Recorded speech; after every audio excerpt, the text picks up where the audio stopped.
COVID-19 interrupted Giorgio Denzel's plans to migrate to Australia, but as soon as he could, he moved here from the Philippines to study and work. That's why when the borders opened, I immediately came here because I was supposed to be like 2021 here. Most of his colleagues have also migrated here, but it hasn't been easy for his boss to find staff. Over the 23-year history of us here, we always had a flow of very friendly backpackers coming in with their resumes and students. So the last 2-3 years, we would be lucky to have one person, if not maybe two, a month.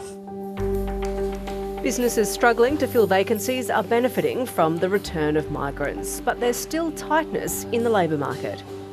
More than 32,000 jobs were added to the economy in October, pushing the unemployment rate down to 3.4%. The proportion of workers who aren't getting as many hours as they'd like is at its lowest level since just before the global financial crisis, and the participation rate has remained steady near its record high at 66.5%. Last time that we had a rate lower than 3.4% was 1974. That's how good these figures are. What the latest jobs numbers don't show is the 15,000 Deliveroo riders who lost all their work with the company when it went into administration. And it's likely they won't show up in next month's numbers either, because as long as people work 1 hour a week, they're considered employed. Economist Alex Joyner expects the unemployment rate will start to lift as more people move here.